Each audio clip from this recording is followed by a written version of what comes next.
Okay, we'll get started. My name is Eric Templis. I'm the Assistant Director at the Tommy G. Thompson Center on Public Leadership.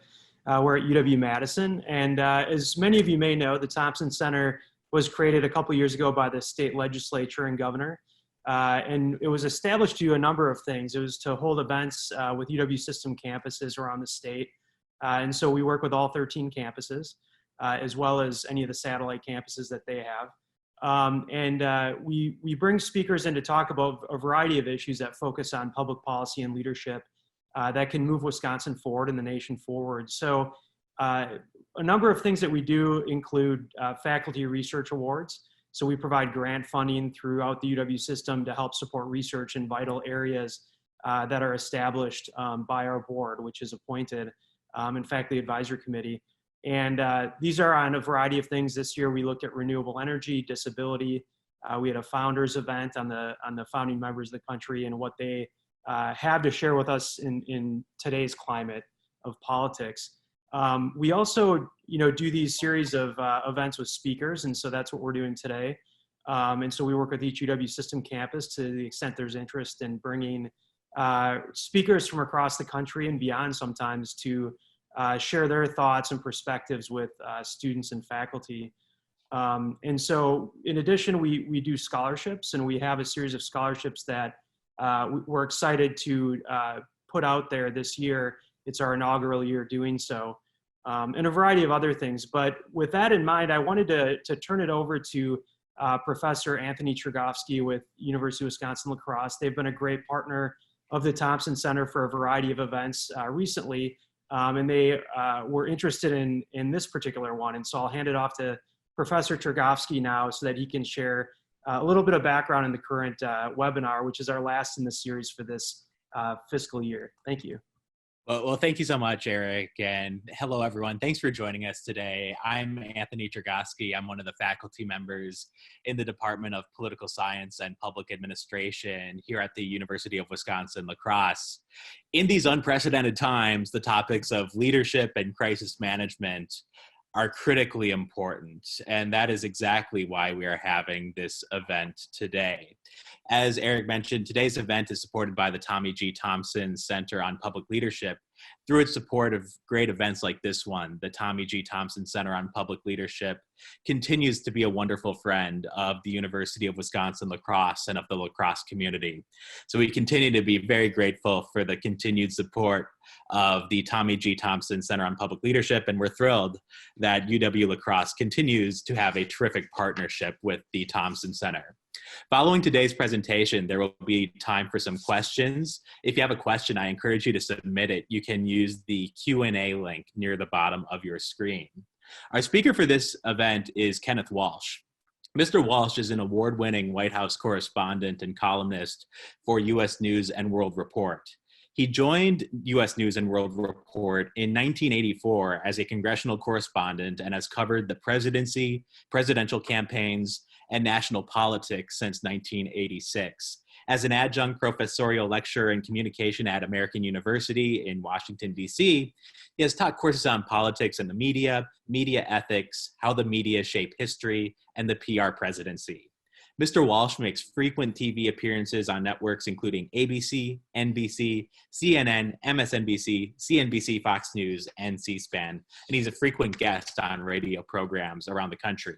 Mr. Walsh has written 8 books, including his most recent book, Presidential Leadership in Crisis, Defining Moments of Modern Presidents from Franklin Roosevelt to Donald Trump.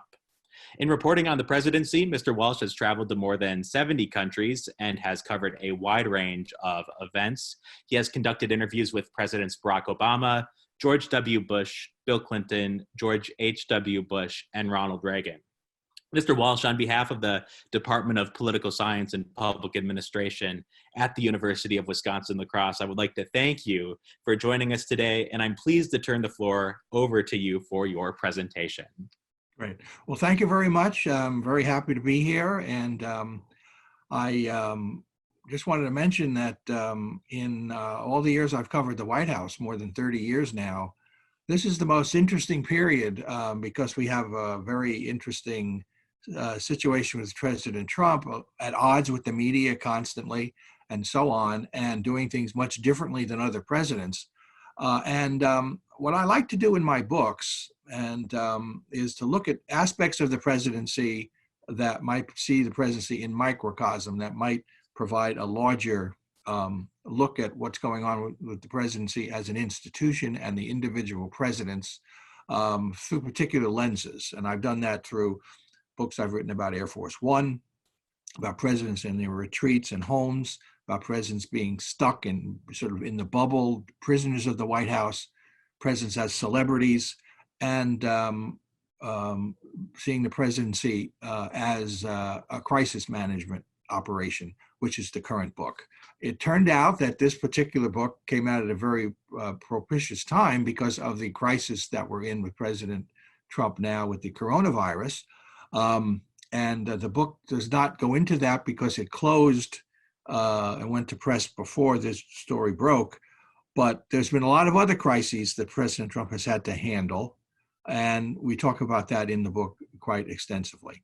But so the idea of presidency in crisis is, I think, an important theme because for the modern presidency, ever since the United States became a superpower, the pervasiveness of the mass media, one issue after another being really forced upon the country, and I define that starting with Franklin Roosevelt. Crisis has been a preoccupation of many presidents. Every one of them since Franklin Roosevelt has had to deal with a major crisis.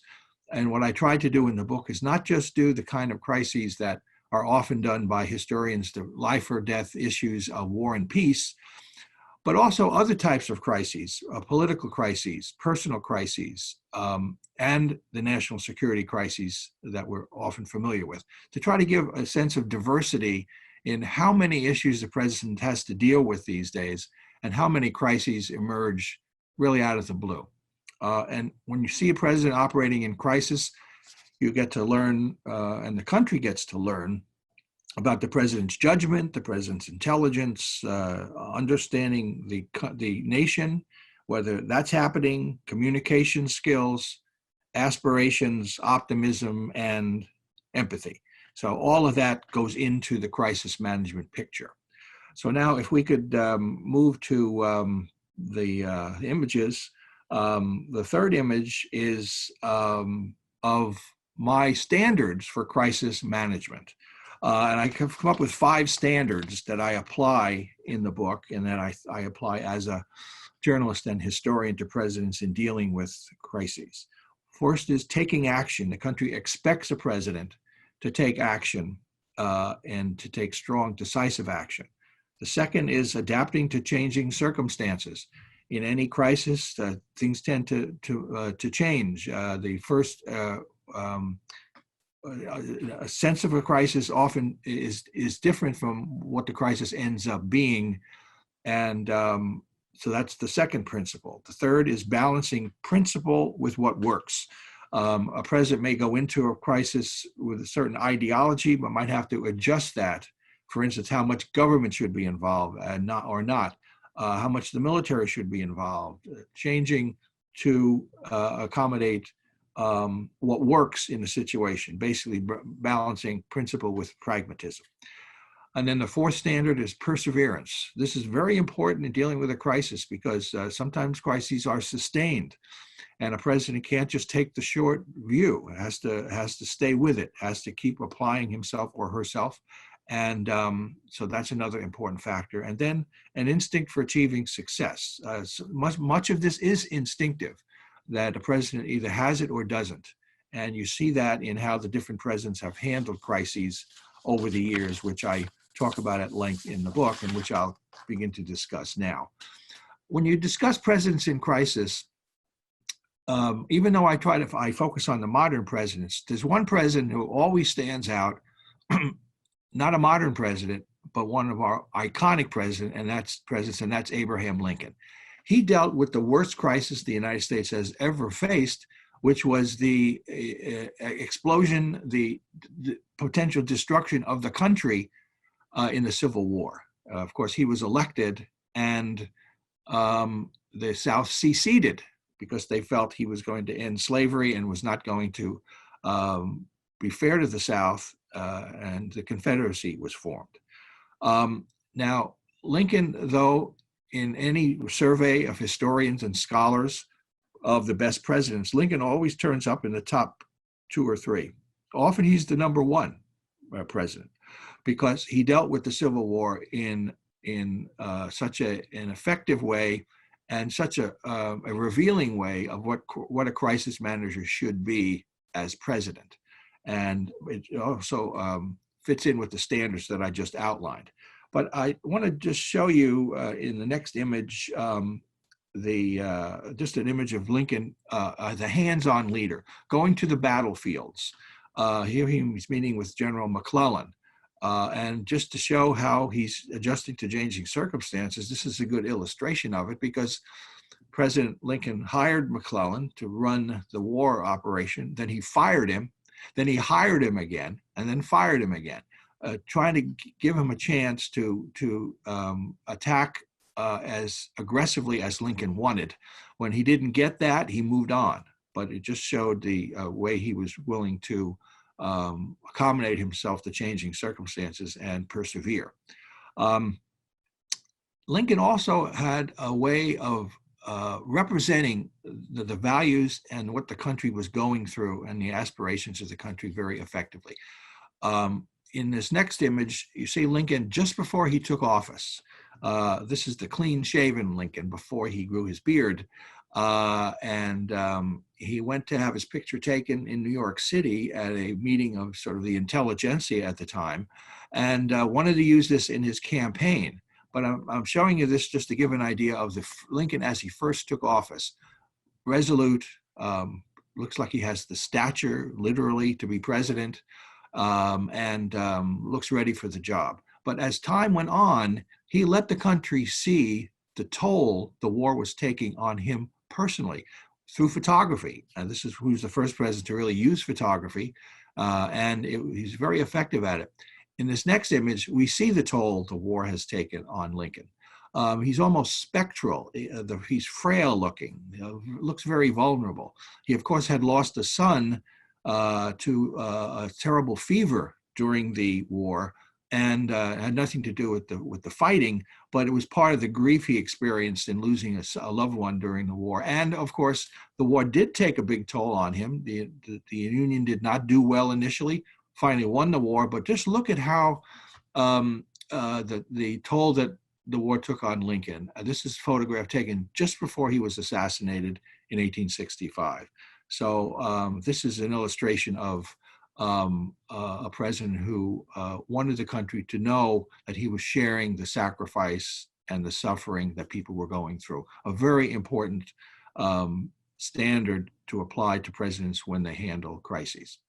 Now, more recently, the huge economic calamity of the Depression faced Franklin Roosevelt when he took office in 1933.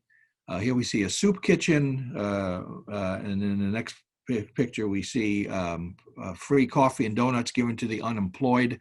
In those days, this was the worst economic calamity the United States and much of the world had ever experienced. We had unemployment of about a third of the workforce. Now our unemployment is going up again, but 1 out of 3 people being unemployed is a horrendous problem for the country. And Franklin Roosevelt understood that. When he first took over, he realized he had to communicate to the country, above all, optimism, that we were going to get through this, but balanced with realism that it was going to take some doing and it was going to be difficult.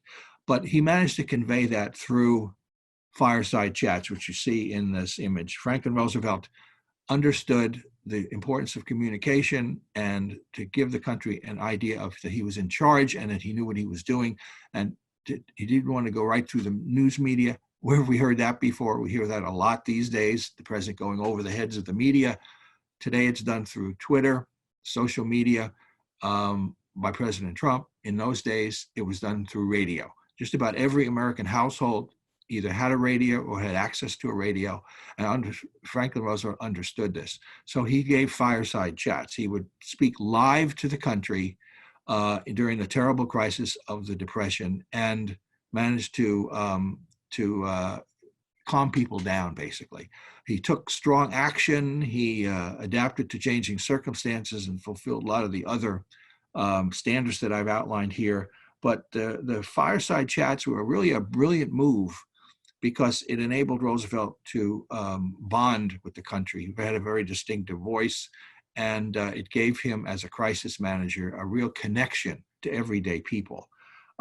And what he was trying to do is to convey optimism mixed with realism, pragmatism, as I say, balanced with principle. And so you saw that. This is an image of him, the optimistic, jaunty Franklin Roosevelt, which people became so familiar with. And he was elected to 4 terms. He died in 1945, just as he started his 4th term. But by that point, people were so connected to Roosevelt that they were wondering if the next president could in any way live up to the standards that Roosevelt set, not only for managing the Depression and the government's response to the Depression, but also World War II, which was another huge crisis for Roosevelt, of course, that lasted for 4 years for the United States. What was the big issue that Harry Truman had to face? Well, he had a lot of difficult problems to deal with. One of them was the Korean War. The North Koreans had been separated from South Korea at a demarcation line called the DMZ, the Demilitarized Zone. The country was divided into the communist North and the capitalist South. The United States supported the South.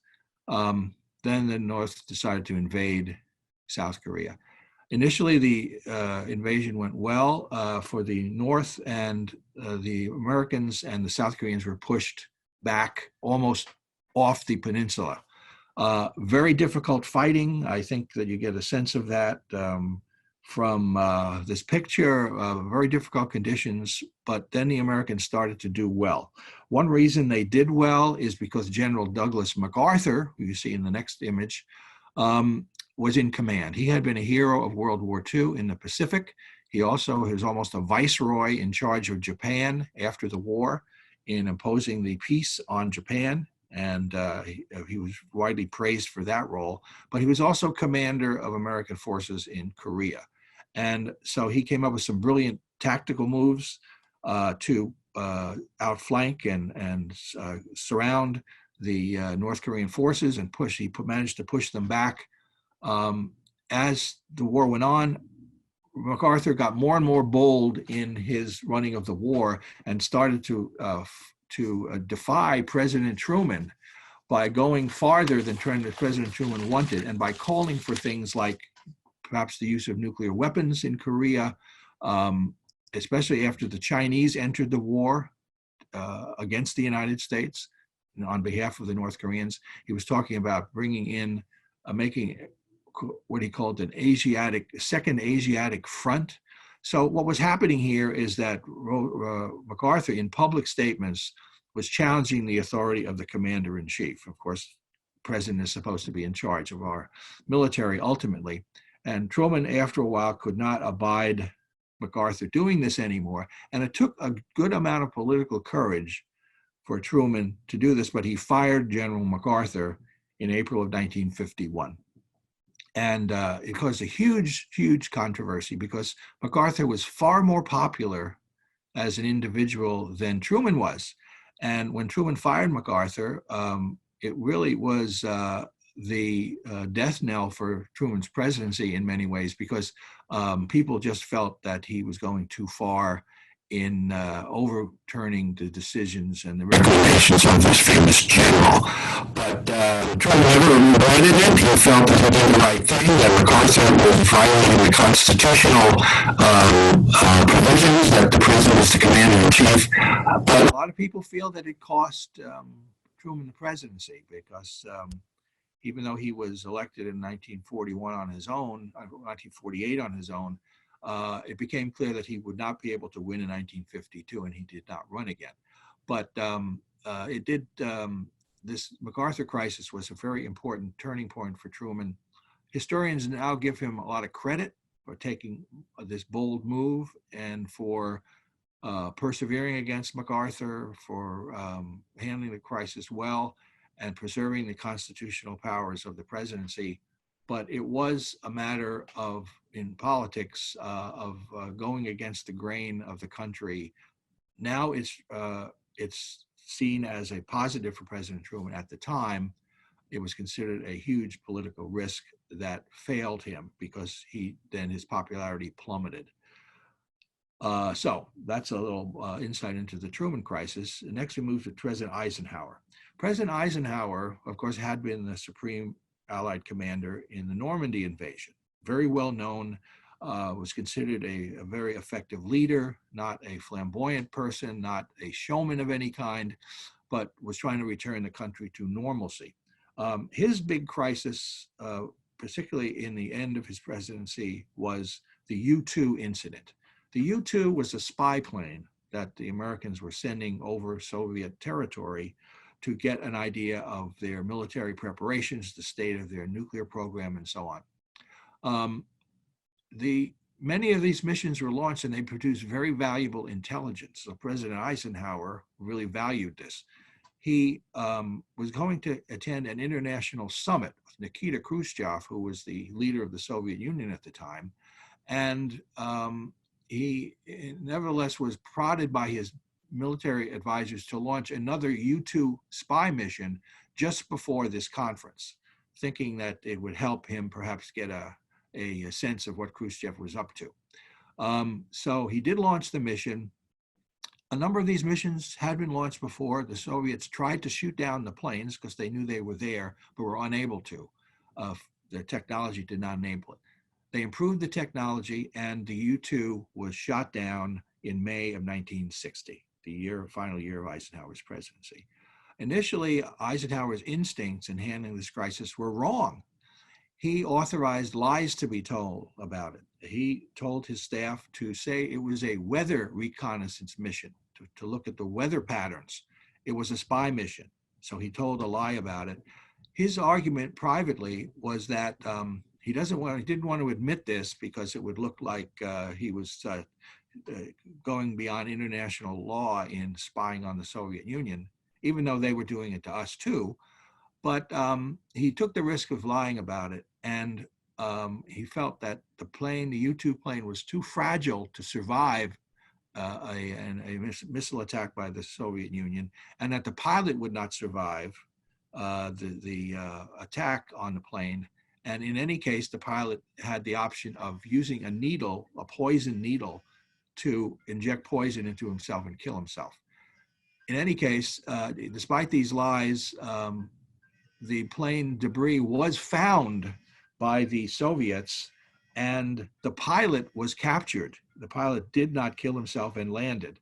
And so here you see Khrushchev showing the debris to the media in Moscow, showing that President Eisenhower had lied about it, that this was the U-2 debris. And then they later produced the pilot, Francis Gary Powers.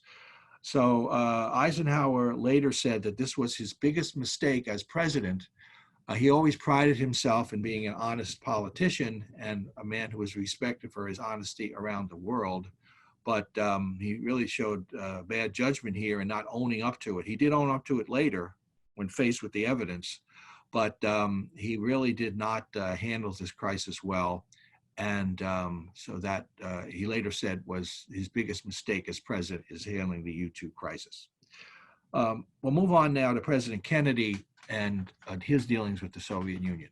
Of course, his first year in office in 1961, he met with Khrushchev, the leader of the Soviet Union, in Vienna. The meeting did not go well. Khrushchev felt that Kennedy was young and shallow and weak. And this is part of the meeting that they had, and Kennedy's trying to make a point to Khrushchev, who doesn't seem to be very willing to listen. But that was in 61. Of course, that was the same year we had the Bay of Pigs attempted invasion of Cuba by exiles supported by the United States. It failed miserably. The next year, in 1962, Kennedy and Khrushchev faced off with each other and Fidel Castro, the leader of Cuba, in the Cuban Missile Crisis. This is a graphic of the three of them as the main antagonists in this situation, Khrushchev supporting Castro and Kennedy opposing both of them. What happened was one of the surveillance planes found that the Soviets were installing offensive nuclear weapons in Cuba, weapons that could easily reach the United States in 5 or 6 minutes and destroy the lives of millions of people. Kennedy felt Americans could not allow these weapons to stay there, so he had many meetings during the crisis that emerged for about 13 days to try to figure out how to get the missiles out. Kennedy revealed himself to be a very resolute person, of good judgment. He did take action. He adapted to changing circumstances. He balanced principle with what works, and he persevered, and he did have an instinct for success on this particular occasion. And there's a movie about this called 13 Days, which I'd recommend if you're interested in the details of this. Very accurate depiction of Kennedy in the Cuban Missile Crisis. And there's an image here of Kennedy addressing the nation. What he decided to do, rather than launch a strike to destroy the missiles, he imposed a blockade or a quarantine on Cuba.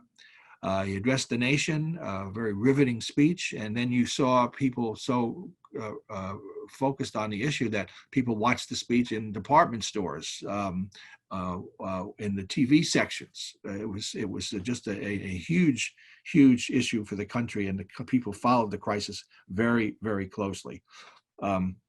Just an illustration of its dominance of the news, the New York Times headline about the quarantine and so on. but as I say, Kennedy handled this well in this very dangerous situation where the world was on the edge of a nuclear war for those 13 days. And Kennedy got out of it basically by getting the Soviets to agree to remove the missiles if he agreed not to invade Cuba, and he would move missiles out of Turkey that had surrounded the Soviet Union that he said were outmoded. That part was kept secret, so it didn't look like he was giving in, but he did do that. So anyway, it just showed a range of talents that he had for crisis management. And one of them was, of course, listening to the people around him who he learned that their advice was the best to listen to, among them his brother Robert Kennedy, who did not listen to as much as he should have during the Bay of Pigs invasion, but did listen to him, a very savvy and instinctive decision maker. And President Kennedy understood that and did not listen to the military as much as he had earlier, because he felt that they were too bellicose. And that took a good degree of political courage for him to reject the military's advice to go in, destroy the missiles, and risk a nuclear war. Now, the next issue I wanted to discuss was Lyndon Johnson and his dealing with the Vietnam War. In 1968, the Tet Offensive started the year in January. This was a offensive in Vietnam by the communist forces, the North Vietnamese and the Viet Cong, that occurred all over the country of Vietnam, took the Americans and the South Vietnamese, our allies, by surprise, and was considered a real disaster. The Americans and the South Vietnamese actually won most of the battles in the Tet Offensive. Tet is the New Year as celebrated in Vietnam. That's where the name comes from. But the public relations of it were that even though the Americans, when the South Vietnamese were winning the battles after the offensive, it showed that the communist forces were not ready to give up. This war was going to go on for a long, long time, and that confounded the predictions of the president and his military officers that what they said, there was a light at the end of the tunnel. That's not what was happening.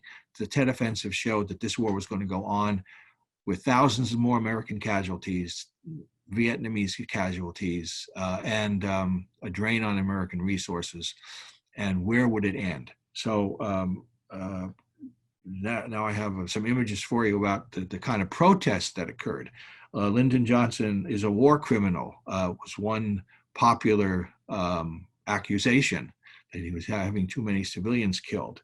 The huge marches, that Get Out of Vietnam march that was held at various periods during the country's really rising opposition to the war, And, you know, we talked today about how harsh our politics are, and they are harsh.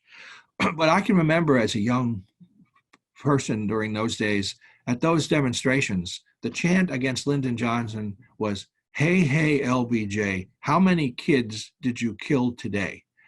That's pretty harsh, but that's the environment we were in. People were very emotional and very angry about the war, and it was happening increasingly to larger and larger swaths of the population.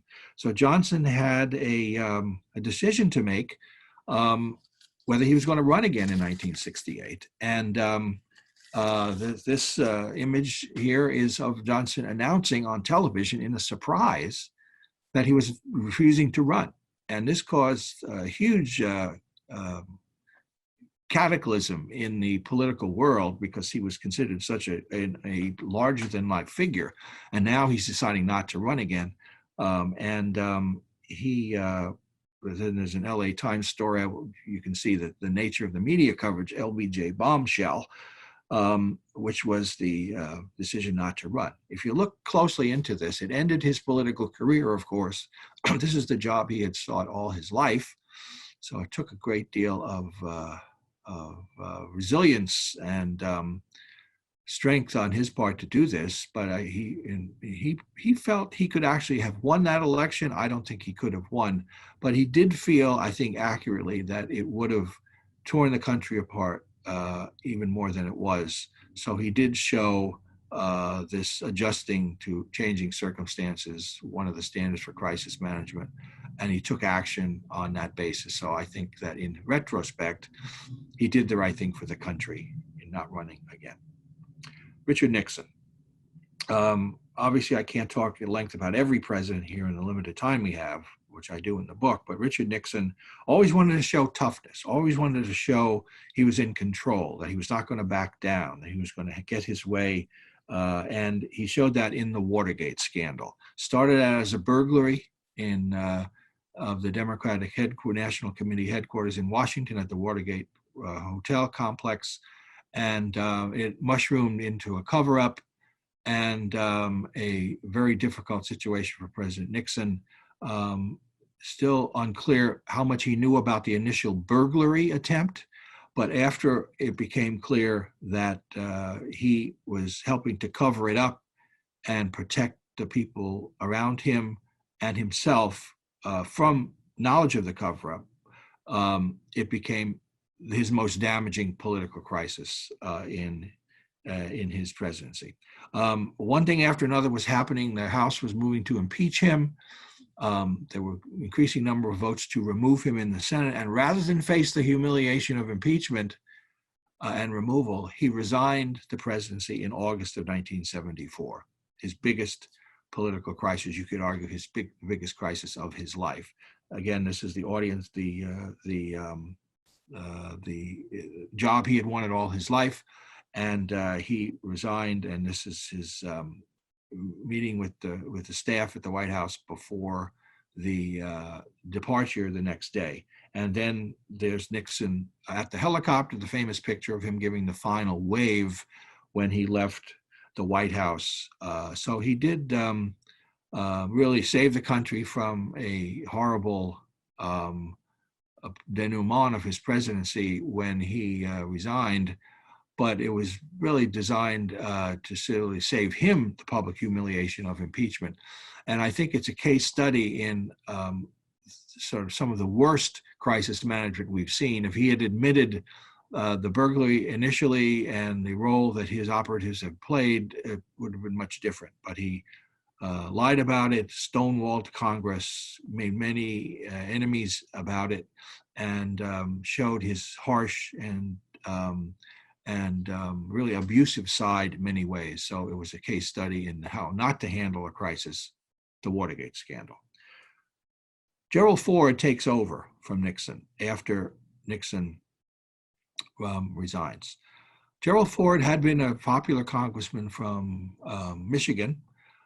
He was named vice president after Nixon's first vice president, Spiro Agnew, resigned in a corruption scandal from his time as governor earlier of Maryland. But in any case, Gerald Ford becomes vice president. The accusation was that he got this job in order to, and came up to a corrupt bargain with Nixon to pardon Nixon and get the presidency in exchange for being put in the position of the vice president to take office. That was never proven, but Nixon was pardoned by Ford. It was a big, huge issue at the time. Ford decided that the country was being torn apart by the Nixon Watergate scandal. He had to put an end to it, so he decided to pardon Nixon in ending the speculation about what was going to happen to the former president and so on, so he could move on. Well, he did pardon him, but the country did not move on. There was a tremendous reaction, a backlash toward the pardon of Nixon, and Ford never recovered from it, and it was a big reason why he lost his bid for election on his own in against Jimmy Carter in 1976, which Ford did lose. So this is a case where I think he was trying to do the right thing. I don't think this idea of the corrupt bargain really holds up, but I think that Ford was trying to do the right thing for the country, but it was a case where it didn't work at the time. Historians now generally credit him for making the right decision, and he also got an award, which he always treasured, from the Kennedy family, what they called the Profile in Courage Award, from Senator Edward Kennedy, who had very severely criticized Ford for the initial pardon, but admitted years later that he was wrong and Ford was right in pardoning Nixon to get the country past Watergate. So this is a case of crisis management, which only helped Ford after he left office in retrospect, but damaged him at the moment. Now we're moving on to the Jimmy Carter presidency. His biggest crisis certainly was the Iranian hostage crisis, where Iranian Islamic militants took over the U.S. embassy in Tehran in late 1979 and took a number of Americans hostage. There's an image here of some of the hostages who were abused. They were paraded in front of the cameras, terrified, didn't know what was going to happen to them. And the Iranian regime were very hardliners on it. They thought they could embarrass the United States and get some kind of concessions from the United States. So they held the hostages month after month for almost a year. And Carter did not know how to deal with it. And it was a very difficult situation. I think we have to understand that it was a very tough job for him to do. But rather than take strong action initially, he had a gradual approach, an incremental approach, sanctions, and try to see how they were working and moving along. It made sense initially at the time, but then became pretty clear that it wasn't going to work, and it didn't. He was trying to balance principle with what worked, really did not find that balance. He did get high score on perseverance, of course, but he did not adapt to the changing circumstances and did not have an instinct for success. He was pressed after a while as the Iranian hostage crisis became more and more of a burden on him. He was seen as hapless and weak as president. He felt he had to do something, but he ended up doing the wrong thing, launched a rescue mission in the desert to try to get the hostages out of Tehran. Some of the military officers who dealt with this later said that the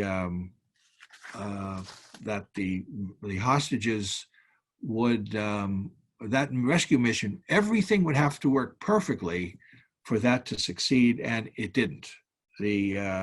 After Carter held very publicized prayer services to try to get support from the Almighty for his policies, the actual mission led to disaster. There's an image here about the wreckage of the helicopters. A couple of them ran into each other. Americans were killed. They never made it to Tehran by a long shot. And so he called the mission off shortly after it started, after Americans were in these accidents in the desert and started to get killed. So it was a terrible disaster for Carter. He did not handle this crisis well. This was another of several reasons why he lost the 1980 election to Ronald Reagan. Now we're on the Reagan calamity of his presidency, which was a very personal one, the assassination attempt in March of 1981. He had only been president for a short time, a matter of weeks. He went to give a speech in Washington at the Washington, one of the Washington hotels. As he left the speech, he was approaching his limousine and shots rang out. In the image you have, we have here, Secret Service agents are looking at the shooter. John Hinckley Jr. turned out a deranged young man who ended up shooting the president's press secretary, a Washington police officer, and a Secret Service agent. One of the bullets he fired at Reagan bounced off the side of the armor-plated car and hit Reagan in the side.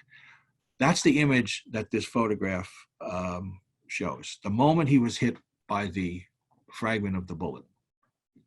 He was pushed into the car by one of his Secret Service agents, and Reagan cussed out the Secret Service agent because the Secret Service agent pushed him so roughly that Reagan thought, after he started to feel a terrible pain, that the agent had broken his ribs. What has happened is that the bullet was now was very close to his vital organs, and he was feeling the pain from the bullet fragment. He didn't even realize he'd been shot initially. The Secret Service agent named Jerry Parr was in the car with him, realized he was coughing up blood, took him not to the White House, but to the emergency room of a local hospital. That saved Reagan's life. He would have certainly died if he had not gone to the hospital emergency room initially. But we learned a lot about Reagan from this personal trauma. There's an image here of him at the hospital with Nancy in his hospital garments. He right from the beginning realized that he was going to be in the spotlight. He felt he had to always act the role of the president. I'm not saying that critically. He had been a movie actor and a television actor, but he understood the dramatic part, the public representational part of the presidency. When he got out of that limousine to go to the emergency room, he always wanted to look strong and that he was not captured by the difficulties of the moment. So he insisted on hitching up his trousers, buttoning his jacket, and walking alone into the emergency room to show the strength of the moment. But he collapsed as soon as he reached the emergency room, almost died, as I say. But handling this really calamity for the country and for him, he did show the kind of grace under pressure that Americans like. He took decisive action in trying to show that he was going to recover and that he had optimism, that same optimism that Franklin Roosevelt showed in the Depression. That's what Reagan was showing here. Grace under pressure, optimism, and perseverance in particular. He met with his staff. He probably shouldn't have. He was very weak at the time. I think you can get a sense of that from the photographs that we're showing. He met in his pajamas and his robe with senior staff just for a few minutes, but they put the pictures out to show the president was on the mend. A man in his 70s, hit by what could have been a mortal wound, did seem to be recovering almost miraculously. This part of this was the public relations of the White House. They also showed a get well card that the White House and the administration staff sent to the president. That was another important moment to show that his support was strong for him to recover. And what he did is he managed to convince the country that his recovery could be parallel to the recovery of the country from what ailed it if the country followed his agenda. In other words, he's connecting his own personal popularity and trying to connect it to his agenda, which he succeeded in doing. A lot of people in Congress and in the country went along with his economic program based on tax cuts because of this respect that he had gained in how he handled the assassination attempt. And so he made a point of showing with deft public relations, him lifting weights, him recovering. And then he did get to the point where he was seen the way he always wanted to be seen, as this sort of man on horseback leading the charge to a better day for the United States and overcoming this personal calamity of his attempted assassination. George Herbert Walker Bush succeeds Reagan after being his vice president. His big crisis was the Iraq's invasion of Kuwait. He decided that this could not stand, and he handled the organization of the counter effort to push Iraq out of Kuwait very deftly. I was covering all this at the time from Washington, and I found that this is actually the White House working better than I'd ever seen it run before or since. He had a tremendous, what he called the war cabinet, a tremendous number of advisors who he listened to, who he respected, very talented people in government, in the military. And so he organized an international coalition to push Iraq out of Kuwait. And the war went very, very well. In early 1991, you can see here the oil fields burning in the background, but an Iraqi tank burning, a very vivid image. But it sort of summarized the success of that operation. And Bush did get a lot of credit for it, for organizing the war, and did not overreach by trying to invade and occupy Iraq, because he felt that that would destroy the international coalition, and Americans weren't ready for that. Of course, he lost his bid for re-election, understanding, as we do, that people's attention span might be short, and he did not adjust to changing circumstances where people in the United States turned toward the economy as the main issue. Bush did not understand that fully, so he loses his bid for re-election. But in handling of the actual Persian Gulf War, I think he did that very well as a crisis manager. Now, Bill Clinton and the Monica Lewinsky scandal. Bill Clinton, of course, had a lot of different controversies to deal with, but this was the one that almost cost him his presidency. It was a personal matter. He had an affair with a White House intern named Monica Lewinsky. This is a rare picture of him with Lewinsky at the time. The White House didn't want these pictures to come out, but they did emerge. Many famous things. This is those of us who covered the White House at the time were not, when we were covering things we never thought we'd address about the president's sexual habits and all this sort of thing. And the president denied having the affair initially at a famous news conference where he wagged his finger at the press and denied having sex with what he called that woman, Miss Lewinsky. That was a lie. He lied about it under oath, committing perjury. And that's the mistake he made fundamentally, lying under oath. And the perjury was the fundamental charge for impeachment. With the slide on Clinton and the impeachment, where the House impeached him at the end of 1998, and the Senate acquitted him in 1999.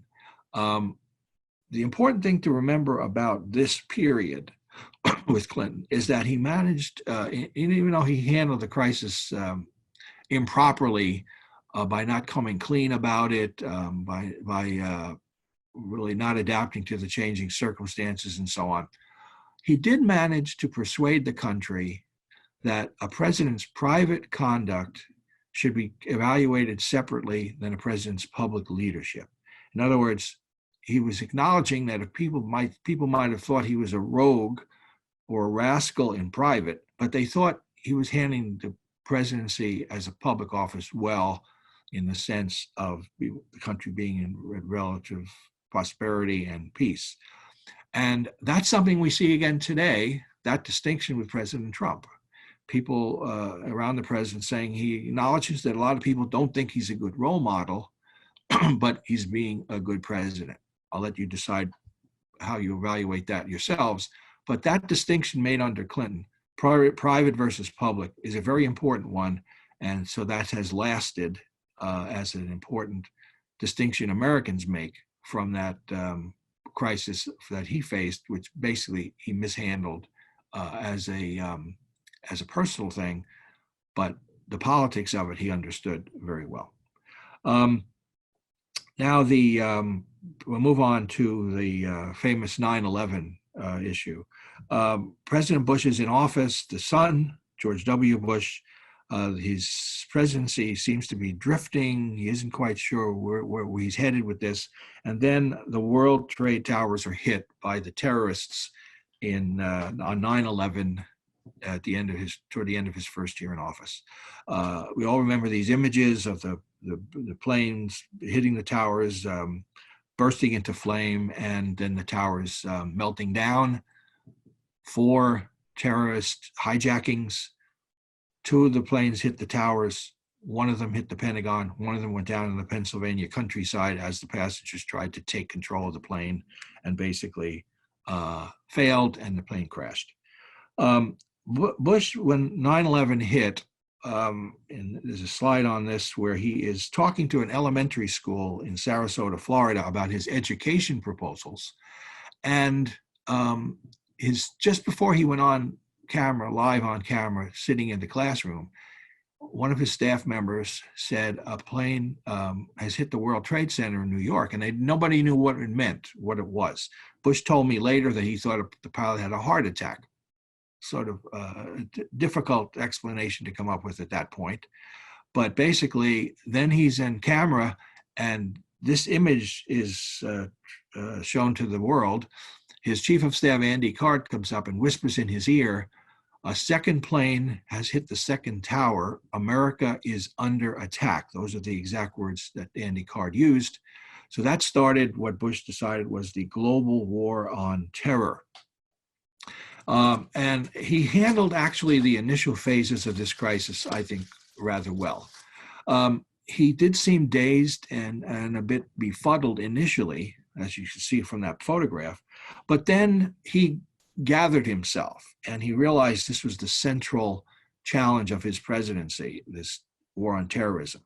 3 days later, he went to Ground Zero in New York, and there's the famous incident with the bullhorn. This is where he sort of captured the imagination and support of the American people by realizing what the country wanted, which was strong, resolute action, perseverance, all those standards that I talked about off the top. And he handled this really well. He went to Ground Zero, still smoldering from the meltdown of the buildings, smoldering in the background. I happened to be there with the small group of reporters that travels with President Bush, travels with the president, wherever the president goes, rotates among the press corps. I was there at the base of this burned out fire truck that Bush stood on top of. He started to talk, and the first responders, the firemen, the rescuers started to shout, "We can't hear you." He grabbed a bullhorn spontaneously and saw a first responder in the crowd, pulled him up to the top of the rubble. Turned out to be a retired firefighter who came in to volunteer to help. And Bush talked in the bullhorn, and as the people shouted, "We can't hear you," he said, "I can hear you, and the people who knocked these buildings down will hear from all of us very soon." It was exactly what the country wanted to hear, very instinctive on Bush's part, and that ended up being actually a high point of his presidency. He, again, as I said, did live up to those standards that I had described initially for crisis management, a lot of it being instinctive on his part. As time went on, however, he overreached, invaded Iraq, occupied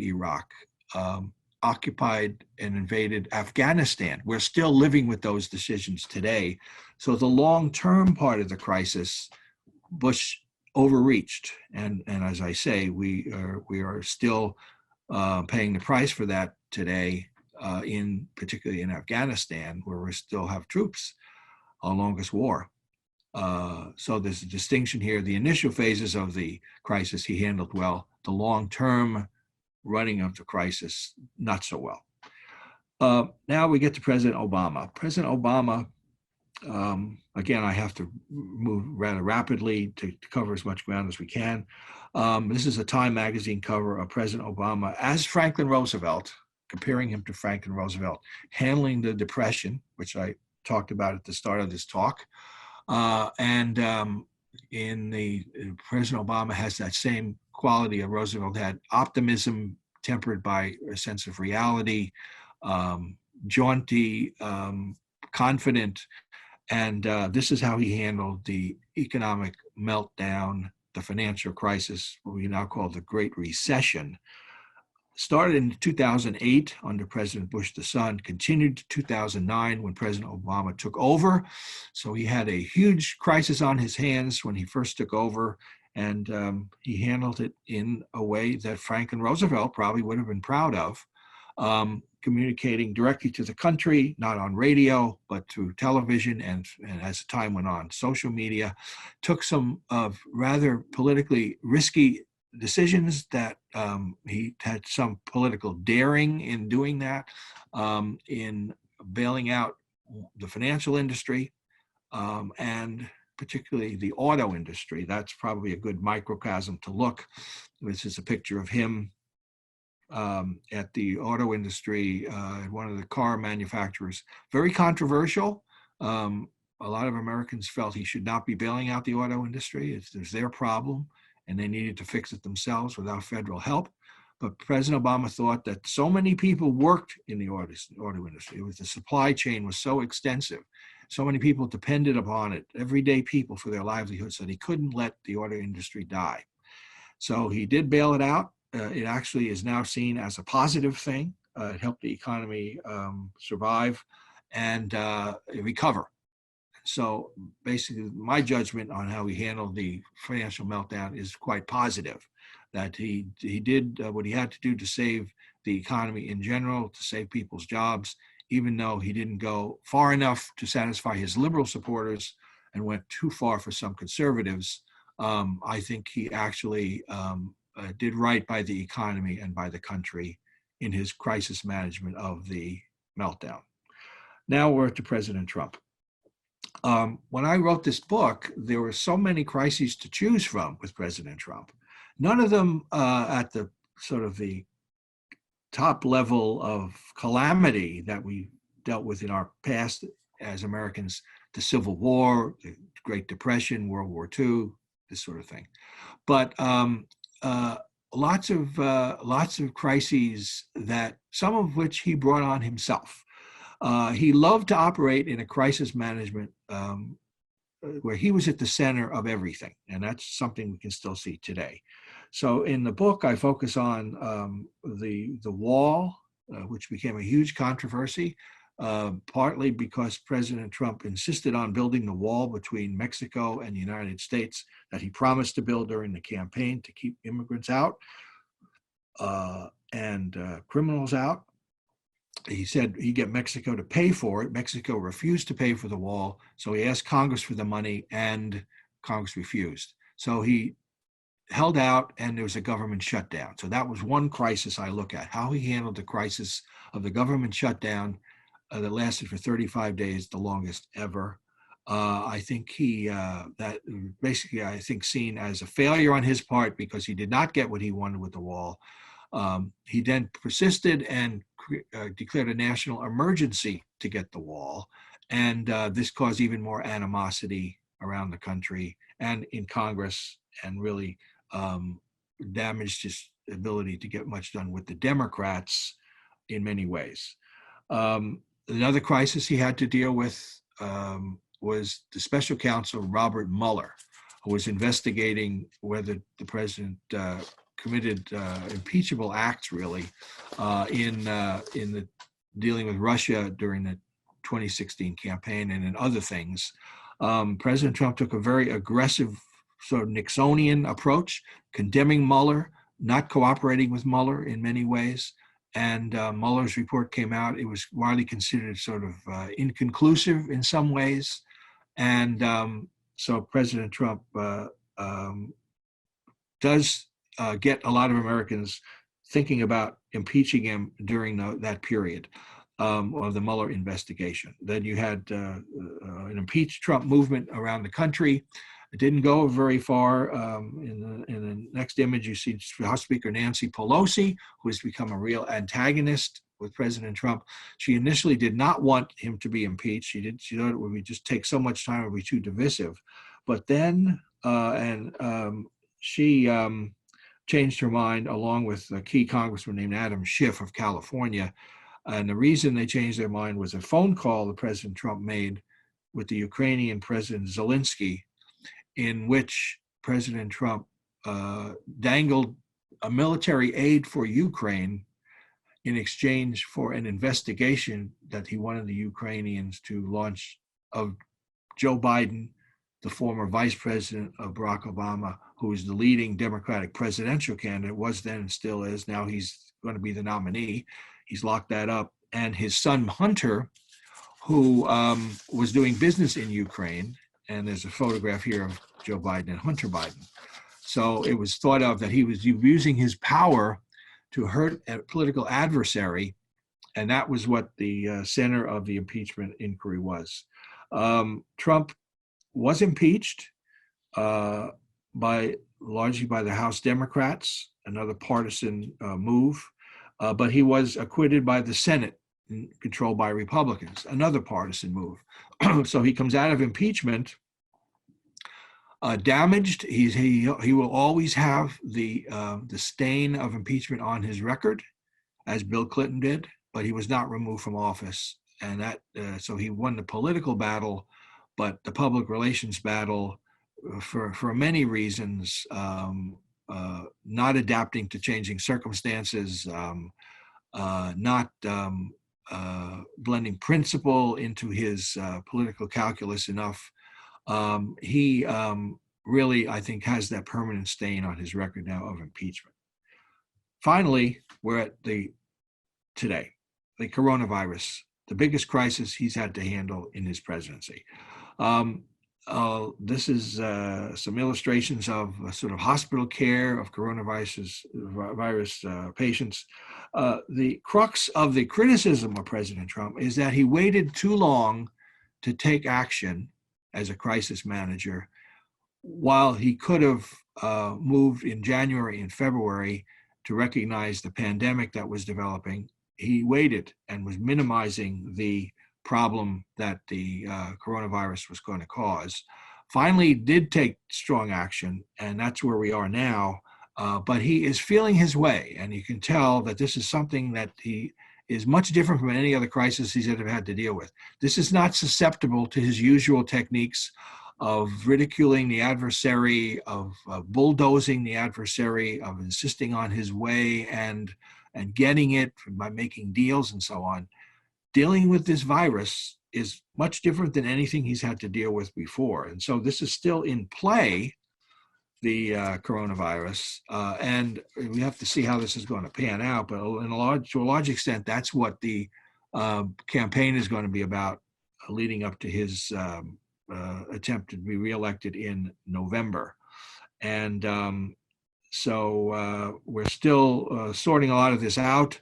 There's still a lot of criticism of President Trump for squandering a couple of months by not taking strong action to deal with the crisis, for not adapting to changing circumstances initially, although he has started to do that now by becoming more decisive, in not defining really what his principles were in dealing with this very clearly, and in raising the question about whether he would persevere and achieve success, because he does tend to take a short-term view of things sometimes. So that's the analytical framework that a lot of us in Washington are using to analyze President Trump in dealing with the coronavirus, his biggest crisis to date. So now, in conclusion, before we take some questions, crisis management has become an important part, an essential part of the modern presidency. Ever since the United States reached superpower status and the media have become pervasive, and the United States has been involved in so many issues around the world, crisis management has become something that presidents have to realize is an essential part of the job, and that's not going to change. And I think that the way the president handles crisis is one of the most important arbiters of whether they are reelected, and also their place in history and how it's determined. So with that, I'd be glad to answer some questions and go from there. So thank you very much.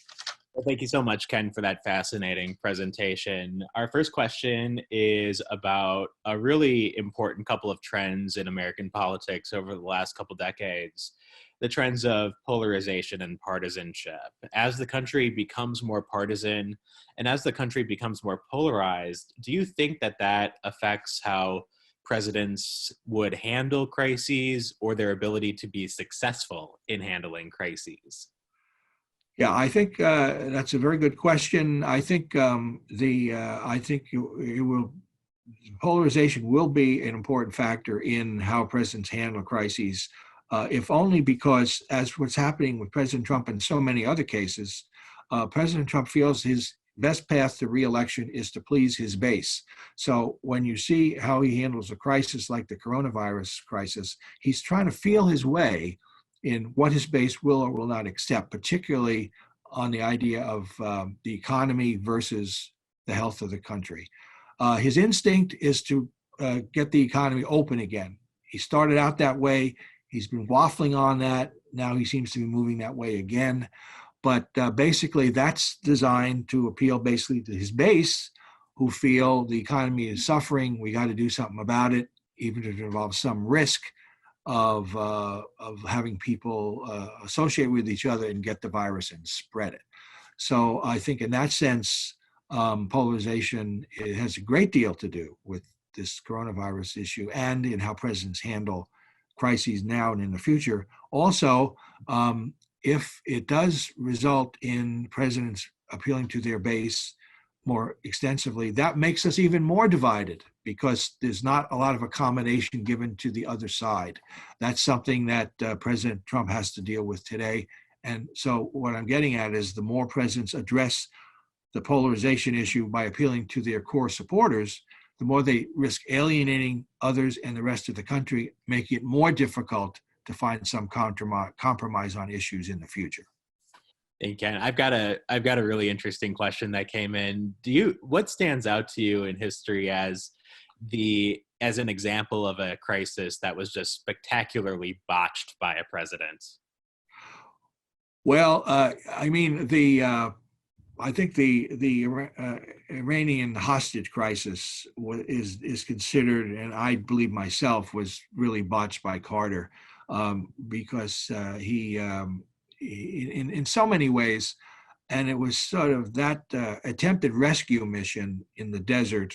If you look at the details of that mission, which Carter did approve personally, it was so complicated. It was so it sort of defied explanation as to how anybody could have thought it would work, because one group of helicopters had to fly in secret to the desert. They had to link up with other helicopters who were supposed to go to Tehran. Allies were supposed to come in from the hills to tell the Americans how to get to the embassy. They'd have to get to the embassy and probably fight their way in. They'd have to get the hostages out. They'd have to fly them out.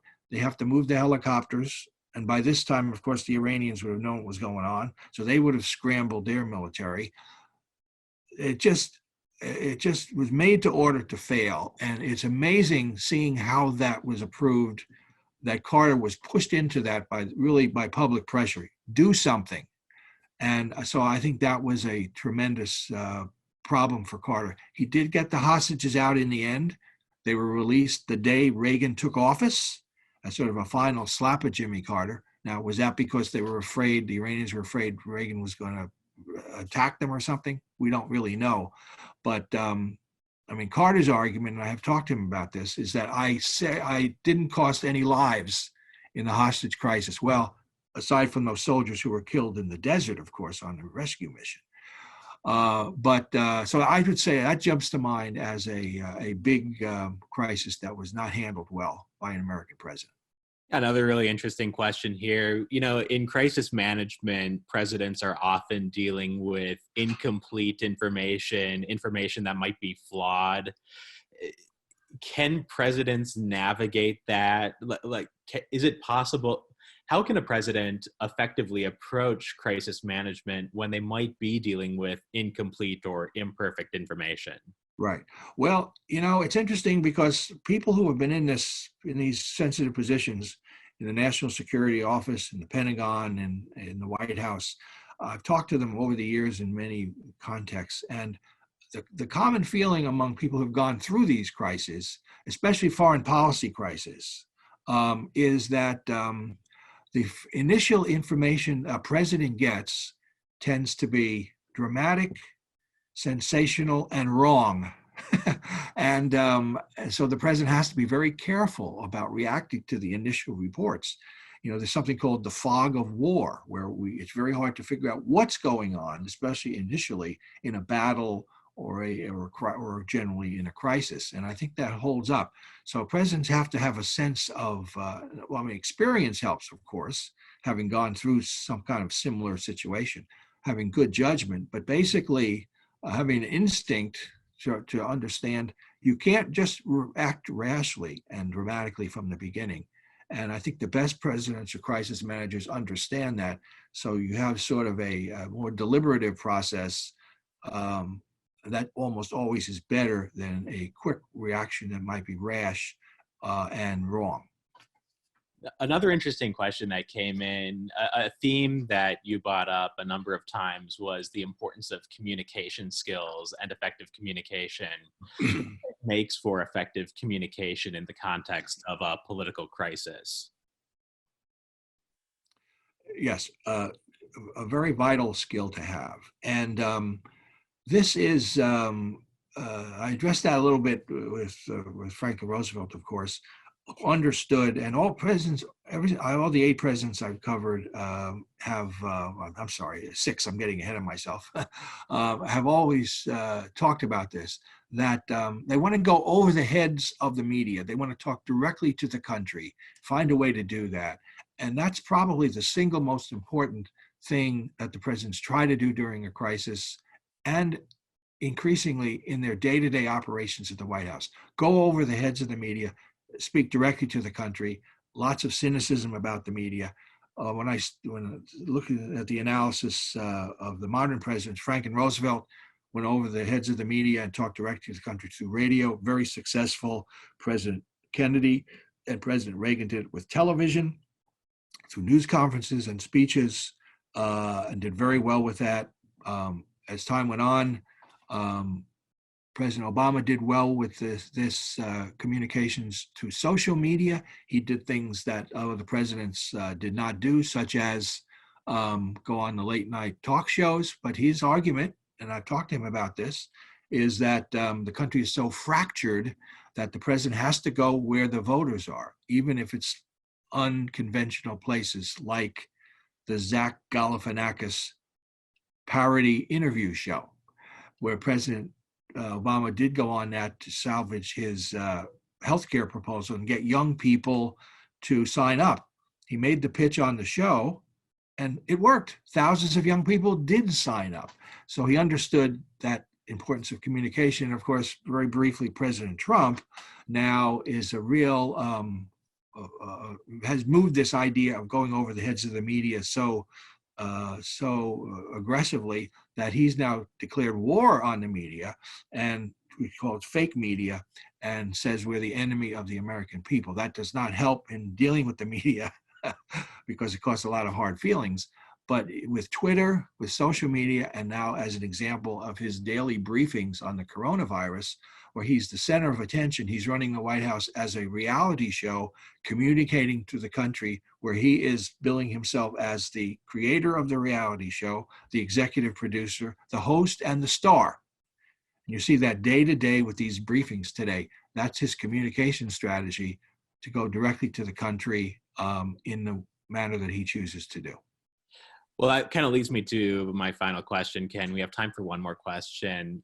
What does your analysis of history and your analysis of crisis management lead you to conclude about the keys to success in dealing with the coronavirus crisis and the things that could steer things off track in dealing with this crisis?